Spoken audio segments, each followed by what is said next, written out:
দেশে এই জিনিস হয় না।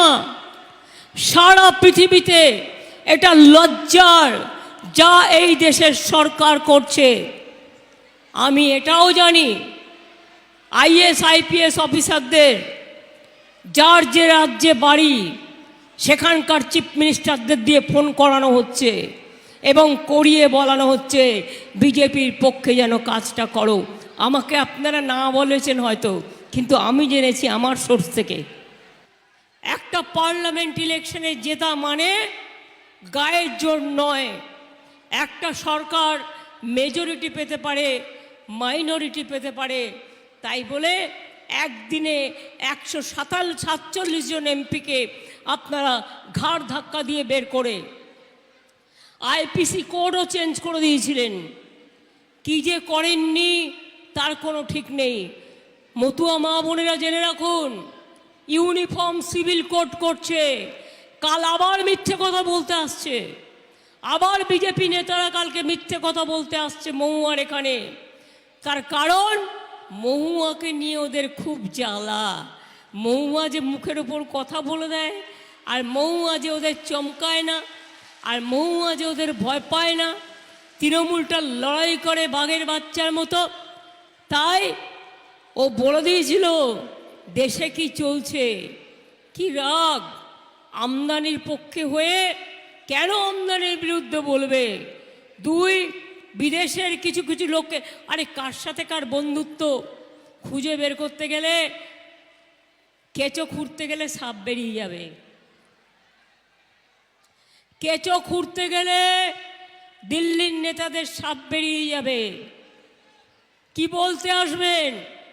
100 দিনের টাকা দিয়েছেন, দেননি। গরিব লোকের পাকা বাড়ি করে দিয়েছেন, দেননি। রাস্তা তৈরি করতে টাকা দিয়েছেন, দেননি। রেশন বিনা পয়সায় দিচ্ছেন, দেননি।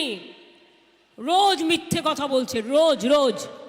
একটা সাধারণ মানুষ যদি মিথ্যে কথা বলে তাহলে লজ্জায় তাকে কান ধরে উঠবোস করতে হয়, লজ্জায় তার মধ্যে গ্লানি আসে। আর একটা দেশের প্রধানমন্ত্রী যদি মিথ্যে কথা বলে তাকে ধান দ্রব্য দিয়ে পুজো করতে হয়।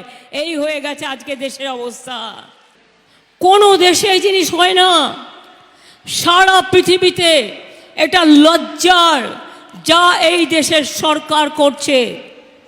আমি এটাও জানি আইএস আইপিএস অফিসারদের যার যে রাজ্যে বাড়ি সেখানকার চিফ মিনিস্টারদের দিয়ে ফোন করানো হচ্ছে এবং করিয়ে বলানো হচ্ছে বিজেপির পক্ষে যেন কাজটা করো। আমাকে আপনারা না বলেছেন হয়তো, কিন্তু আমি জেনেছি আমার সোর্স থেকে। আমায় কোনো পুলিশ বলেনি, কোনো আইএসও বলেনি, কোনো আইপিএসও বলেনি, কিন্তু খবর তো আমার কানে এসছে কোন লেভেলে গিয়ে আপনারা কাজ করছেন। মানুষের লেভেল নয়। তাই আমি বলছি আপনাদের আশ্বস্ত করে, কয়েকদিন আগে বিজেপির লোকেরা বলল 3 মাস বাদে লক্ষ্মীর ভাণ্ডার বন্ধ করে দেবো। আমি বললাম হরিদাস পাল সব 3 মাস বাদে লক্ষ্মীর ভাণ্ডার বন্ধ করে দেবে। এটাকে তুমি দিয়েছো যে তুমি বন্ধ করবে? সাহসটা কোত্থেকে হয়? হয় মানুষের কাছে হাত জোর করে ক্ষমা চাও, আর তা নাহলে নাকে খত দাও যে যা বলেছি ভুল বলেছি আর বলবো না। লক্ষ্মীর ভাণ্ডার আমাদের স্কিম, রাজ্য সরকারের স্কিম। টাকা বাড়িয়েছি, বলেছিলাম বাড়াবো, টাকা বেড়েছে। লক্ষ্মীর ভাণ্ডার আপনারা পাচ্ছেন। আগামী দিন মনে রাখবেন, সারা জীবন 60 বছরেও শেষ হবে না। লক্ষ্মীর ভাণ্ডার যতদিন বেঁচে থাকবেন ততদিন পাবেন। কারণ এটা মা বোনেদের আত্মগরিমা, মা বোনেদের সম্মান, মা বোনেদের অহংকার।